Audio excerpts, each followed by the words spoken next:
Hi and welcome back to my channel. Now in this video I'm just going over a few pointers on do I really need a plunge saw. Now the reason why I'm doing this video is a lot of you like to use a skill saw, which is an awesome tool. I've used a skill saw for years, but I do use my plunge saw more. There are some things extras you can do with skill saws. I use a skill saw in my work regular, daily, and I also use a plunge saw as well. But obviously the main pointers of using plunge saws, well the main reason why a lot of people invest in plunge saw is the simple thing of the dust extraction. And not just the fact of the dust extraction he uses, it's the fact that they go on the guide rails. Now having a guide rail on a plunge saw, it gives you accurate cutting. It is faster than using a skill saw.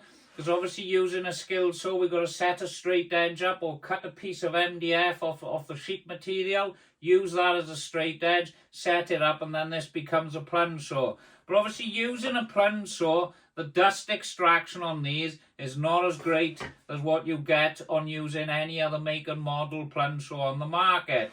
Now I've owned a few plunge saws. I started off with a Makita and I've worked my way to the Festool, which I prefer.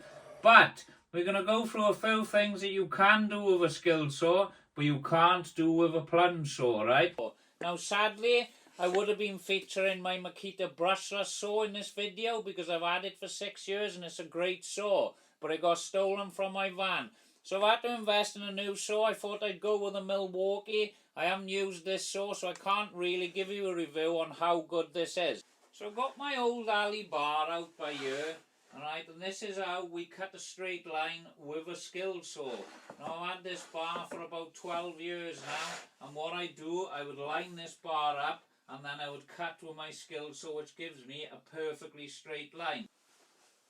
Once you've exceeded the width of your parallel guide to your skill saw, obviously we've got to use a straight edge. So I've just marked a couple of lines on here, which right, so you've seen with the skill saw, we lined the alley bar up and we done the straight cut. Great, worked perfect for me for years. But with the guide rail, it's the same process. Do the 2 marks, line the guide rail up, and then you can perform your cut with a saw. But when you invest in a guide rail square, you only have to put 1 marker on there if your reference point is nice and straight, and then you can just slide the guide rail up and do the cut, and that's where the speed difference comes into it. This is where the actual plunge saw shines compared to the skill saw. So the main reason for using a plunge saw for me and why I invested in a plunge saw is for cutting kitchen high gloss panels. Now these things shine when you're cutting material like this because they are MDF based with a high gloss finish. Now you get a pristine, perfect cut. So let's just show you how well it cuts the high gloss panel, which we know they cut pristine, so I will just show you.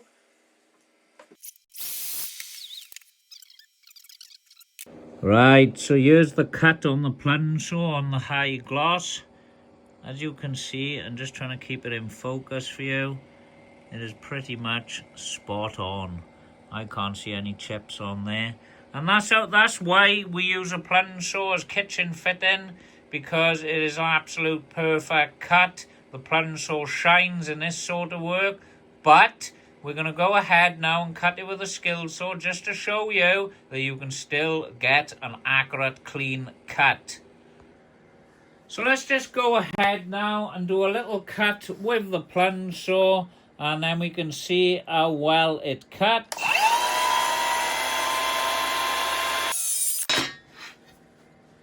There's the cut. It is a beautiful cut, but bear in mind we've got a brand new blade on here as well, but obviously using the plunge saw it is that little bit quicker.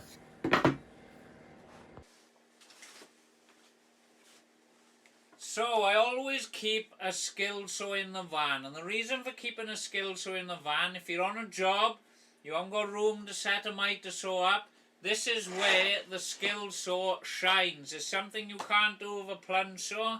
So you can cut your 3x2, your 4x2, and everything with your skill saw and using a simple speed square. Now you don't always need a miter saw, you can knock up a stud wall pretty quick using one of these, and this is how I like to do it, working in smaller properties, working in tight spaces. This is where the skill saw shines. Now this is the one thing you can do with a skill saw that you cannot do with a plunge saw. So I'll just show you quick. You obviously know what it is. And this is why I always carry a skill saw in my van.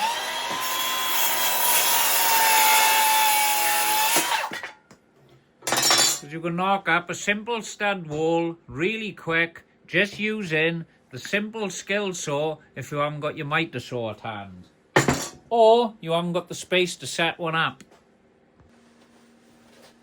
So let's just recap on what both of these saws do differently, alright? This has not got as good dust extraction as what this have got, alright? This, you can do stud walls and everything else with this saw using a speed square, cutting 3x2 timber, 4x2, whatever you're doing on that sort of work. That's where this saw shines, alright? This saw cannot do that. But if you're in the kitchen fitting and you're cutting melamine boards, high gloss panels, this saw is the saw you need because it cuts it perfect. And obviously if you need to take 1 mil off something, setting up the guide rail is quick and easy, and you can take that 1 mil off that panel you're cutting or whatever you're doing. This is where the plunge saw comes into it. But the main feature of the plunge saw for me is the dust extraction, because it's good for your health, alright? And you'll have a clean working environment. These are not great at dust extraction. They throw dust in the air, but in situations we need to use these as well. Outside cutting, awesome. Inside cutting, that's where this saw comes in. You can set up in someone's house, you can use this saw, and you've got very minimal cleaning to do. Don't get me wrong, there is airborne dust particles, but customers love to see the cleanliness and the cleanliness of these saws rather than you using one of these in a customer's property.